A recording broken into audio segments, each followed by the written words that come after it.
He squirmed uncomfortably under his covers. There lingered at the back of his head a certain unease, a feeling of being watched. "There is nothing to be afraid of," Serenia Mommy had assured, but he still couldn't shake away the feeling of a demonic presence. His brows furrowed as he tried to concentrate on the uniform, soothing sound of the ceiling fan, which comforted him. No, Mommy was wrong. He knew it, but no one believed him. If only he were a little older. A sudden thought struck him, a terrible thought. His eyes darted towards the closet door. It was well shut. He ought to be relieved. But who said that they cannot open closet doors? Logically, Daddy had joked. The fan creaked to a halt. There must have been a power cut. He shivered. This was too much. He pressed his stuffed toy bear against his chest and squeezed his eyes shut. He tried not to think about that thing on the other side of his bed. Then he heard it, from the other side of the mattress, breathing. For the first time, he felt pure terror. He dared not open his eyes.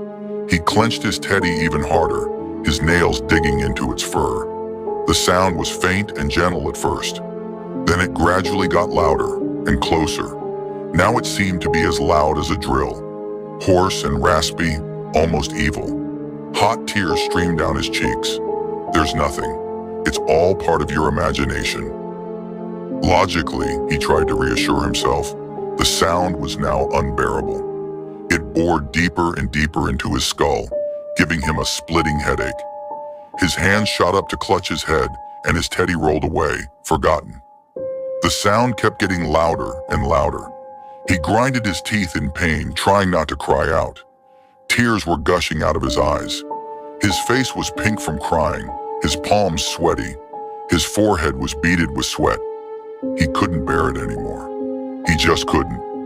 He clawed at his hair and let out an agonizing scream. That was it. There was no more noise. Pin drop silence.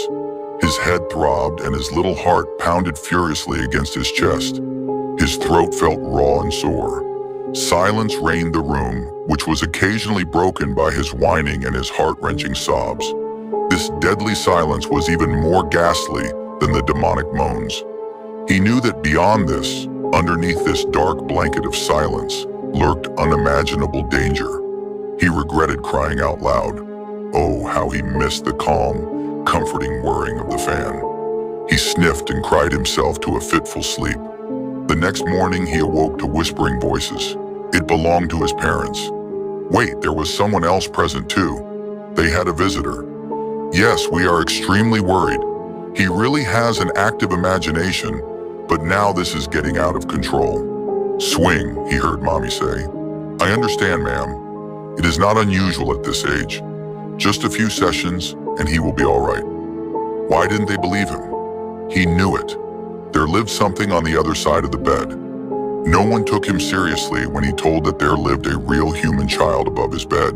Not even Mommy and Dad.